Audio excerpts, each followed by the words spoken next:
안녕하십니까. C채널 매거진 굿데이 첫 소식입니다.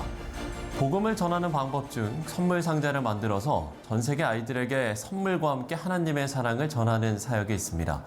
국제 기독교 구호단체 사마리안 퍼스가 진행하는 오퍼레이션 크리스마스 차일드 OCC 선물 상자 사역인데요. 사마리안 퍼스가 매년 실시하는 이 어린이 전도 사역의 워크숍이 열렸습니다. 하유진 기자가 전합니다. 아직 단풍이 채 들기도 전인 가을이지만 벌써 12월 크리스마스를 준비하는 손길이 있습니다.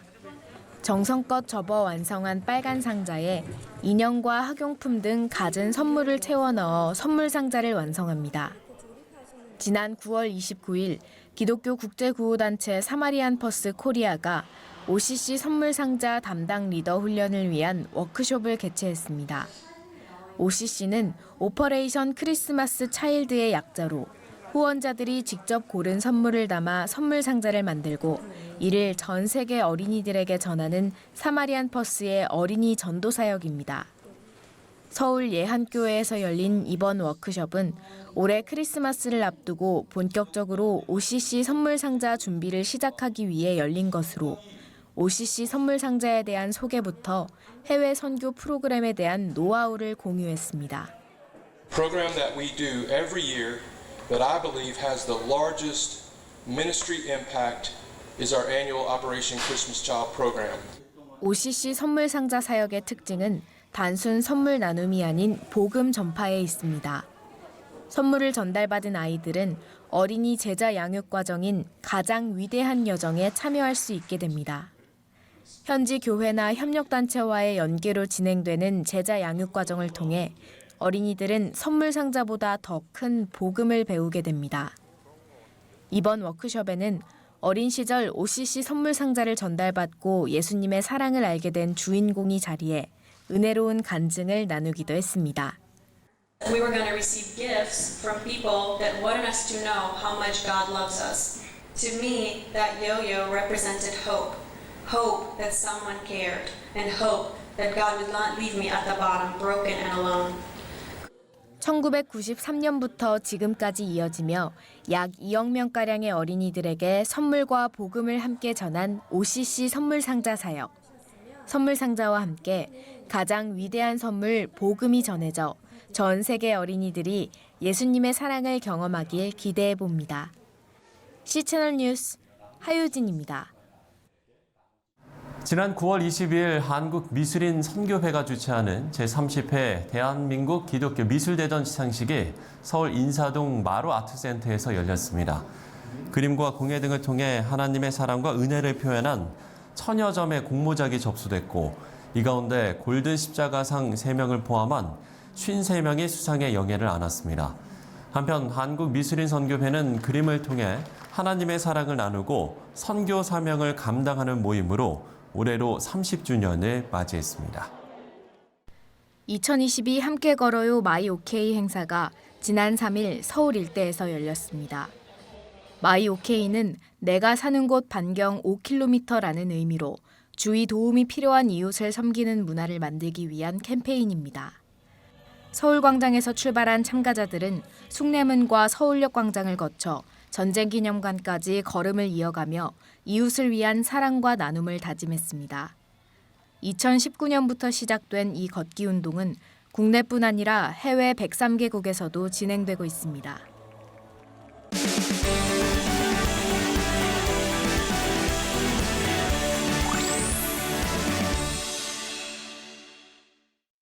네, 지난주 통계청이 발표한 자료에 따르면 지난해 사망자 수가 약 32만 명으로 사망 통계를 작성한 1983년 이래 최대인 것으로 나타났습니다. 전문가들은 사망의 주요 원인의 고령화를 꼽았는데 지난 2일이 노인의 날이었습니다. 오늘 이슈포커스에서는 신한대학교 사회복지학과 임승희 교수 모시고 실버 세대의 사역과 관련한 이야기를 나눠보도록 하겠습니다. 교수님 안녕하십니까? 안녕하세요. 네. 자, 지난해 우리나라 사망자 수가 역대 최다였다. 이 지표를 좀 눈여겨봐야 할 것 같은데 일단은 사망자 수 통계 의미를 우리가 어떻게 봐야겠습니까?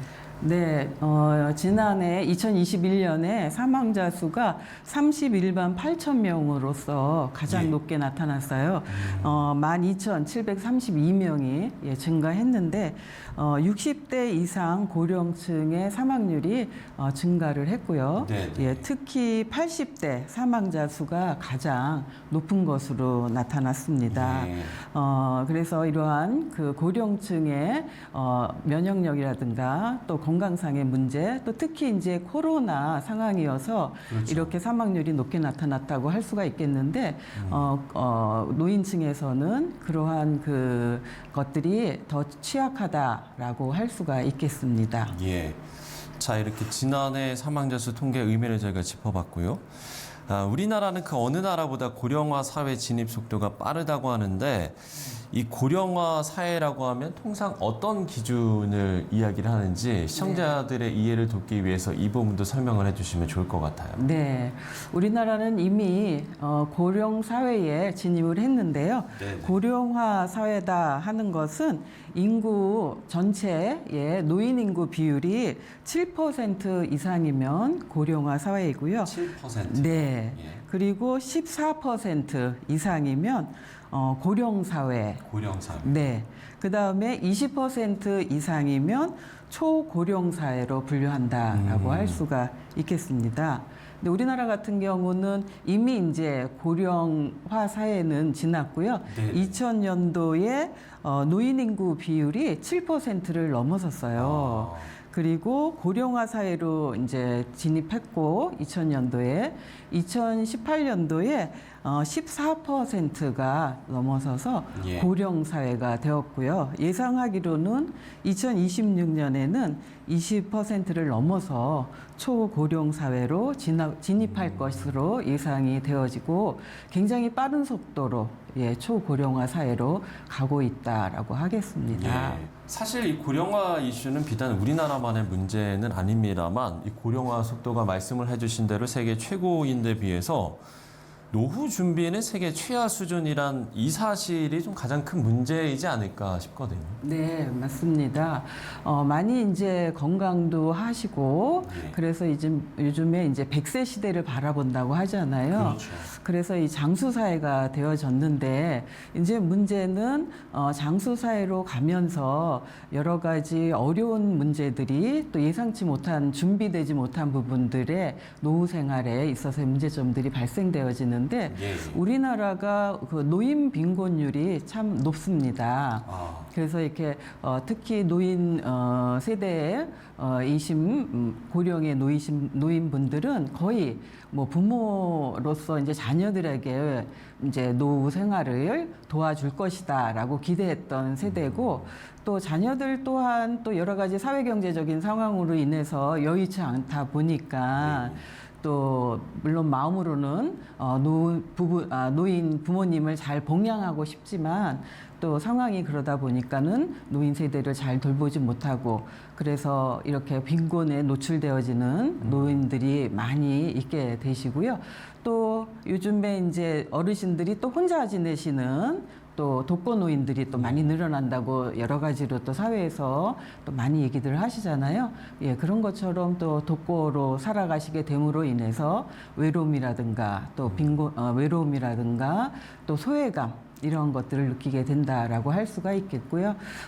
이제 노후 준비에 있어서 그러한 또 한편으로는 이제 신세대 노인이라고 할 수 있는 이제 그 베이비부머 세대 노인들 또 그 이후의 노인들은 또 여러 가지로 또 뭐 연금이라든가 또 노후 준비를 하느라고 했지만 예 그럼에도 이제 워낙 또 사회가 많이 빠르게 바뀌게 되어지면서 그런 부분에서의 좀 어려움이 앞으로 예상되어진다라고 할 수가 있겠습니다.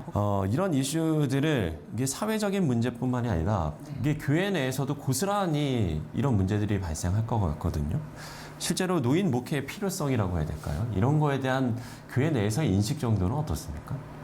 한국 교회의 노인 인구층이 현재로 많이 또 늘어나고 있고 또 노인들의 이러한 문제들에 대해서 또 그 돌봄의 문제라든가 또 노인 일자리의 문제라든가 이러한 욕구들을 상당히 가지고 있다라고 생각이 듭니다.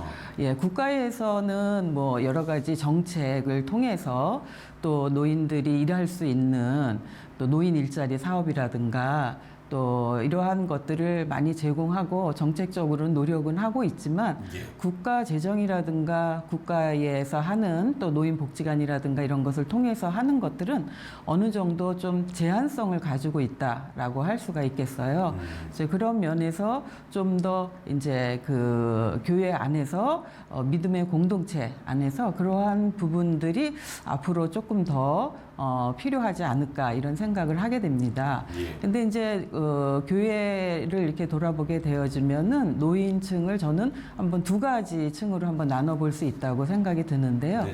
첫째는 정말 이제 고령화되어서 노동력이 없으신 그래서 일할 의욕이 없으신 또 건강도 좋지 않으신 돌봄을 필요로 하는 어르신이 있으실 것 같고요. 그렇죠. 또 예, 아까 말씀하신 것처럼 또 신중년으로서 일자리를 또 원하는데 사회에서는 일자리 찾기가 쉽지가 않지 않습니까? 예, 여러 가지로 또 이러한 노동시장이 만만치 않기 때문에 또 그러한 욕구를 가지고 있는 건강하고 일하기를 원하는 욕구를 가지고 있는 노인층 이렇게 두 계층으로 교회 안에서도 계신 것 같습니다. 예.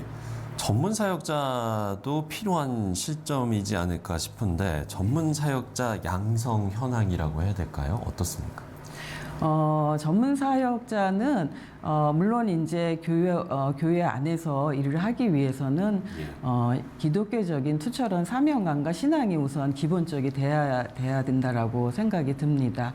또 어찌됐든 이러한 부분들이 사회봉사의 영역이기 때문에 어떠한 사회복지에 대한 좀 경험도 있었으면 좋겠고요. 또 사회복지학을 또 전공한 전문 사역자의 필요성이 있지 않나 이렇게 생각을 합니다. 그래서 신학과 또 이렇게 사회복지를 접목해서 지역사회 사회봉사를 할 수 있는 그러한 전문 사역자의 양성이 앞으로 많이 필요하다라고 생각이 듭니다. 그래서 개별적으로 교우분들 중에 노령이 되신 그러한 교우분들을 욕구를 파악을 해서 그분들을 도울 수 있는 맞춤형 그러한 돌봄들을 제공을 하고 물론 영적인 것에서부터 어떤 신체적인 것까지 신체적인 욕구에 이르는 것까지 욕구를 또 파악을 해서 그러한 것들을 또 이런 신중년 노인들 성도님들을 활용을 해서 그분들이 또 그런 노인들을 도울 수 있는 그러한 그 전체적인 그러한 것들을 오가나이즈하고 또 사역할 수 있는 전문 사역자의 필요성이 앞으로 더욱 필요하게 생각이 듭니다. 그래서 지금 교회를 보게 되면 또 뭐 아동부라든가 청소년 전문 사역자들이 있는 것처럼 앞으로 노인 사역을 하시는 전문 사역자분이 필요성이 더욱더 필요하다라고 할 수가 있겠습니다. 예, 전문 사역자의 필요성을 다시 한번 강조를 좀 해주셨고요. 실버 세대를 위한 다양한 대안들도 현재 나오고 있지 않습니까? 실제로 어떻습니까? 그 실버 세대들의 그 전반적인 그런 것에서의 대안들은 제일 먼저는 또 우리가 이렇게 현실적인 삶을 살아가야 되고 또 그 100세 이상의 또 삶을 살리라는 그러한 예측도 있고 해서 무엇보다도 빈곤 노인의 문제를 아까 말씀드렸던 것처럼 경제적인 수급을 어떻게 해나가고 또 건강하게 하고 싶은 일을 하면서 사회에서 어떻게 보람있게 살아갈 것인가 이러한 부분에 대해서 다들 고민을 하고 계신 것 같아요. 예. 그래서 그런 부분의 그 고민들을 교회에서 어떻게 해결을 해줄 수 있을까? 이러한 고민을 함께 앞으로 해보는 필요성이 더욱 대두가 된다라고 하겠습니다. 예. 끝으로 사회가 또 교회가 가정이 앞으로 이런 고령화 사회를 위해서 필요한 어떤 좀 준비들을 해야 될지 네, 이것을 말씀을 해주신 것으로 오늘 대담을 좀 마무리 짓도록 하겠습니다. 네, 교회가 믿음의 공동체로서 정말 그 전 세대가 있는 영아에서부터 노년에 이르기까지 전 세대가 있는 그러한 공동체로서 서로 간에 서로 돌봐주고 또 하는 그런 사랑의 공동체가 더욱 되었으면 하는 그런 바람이에요. 네네. 요즘 사회에 보면은 서로 간에 이러한 이제 사회적 자본이라고 하는데 눈에 보이진 않지만 서로 불신과 이러한 부분들이 또 이웃을 돌아보지 못하는 그런 풍토들이 또 지역 사회에 많이 이렇게 지역 사회가 또 이웃이 또 소멸되어졌다 뭐 이런 말을 하는데 교회 안에서는 그런 공동체성을 회복하면서 지역 사회의 교회 식구들만 또 돌보는 것이 아니라 여러 유관기관들과 함께 협력해서 또 제도권 안에 있지 못하는 그러한 어르신을 돌보는 그래서 교회에서 정말 이렇게 제대로 사각지대에 있는 어르신들, 또 제도권 안에 있는 어르신들, 또 가족들이 돌보지 않는 어르신들을 좀 돌보는 그런 돌봄 체계가 회복이 되면 좋지 않을까 이런 바람을 좀 갖게 됩니다. 예. 자, 고령화 사회는 뭐 우리가 피한다고 피할 수 있는 문제가 아니기 때문에 촘촘히 준비하는 게 가장 중요할 텐데요. 불신과 갈등이 팽배한 사회 속에서 사랑의 공동체가 돼야 함을 다시 한번 강조를 해주셨습니다. 자, 지금까지 신한대학교 임승희 교수와 이야기 나눠봤습니다. 오늘 말씀 고맙습니다. 감사합니다.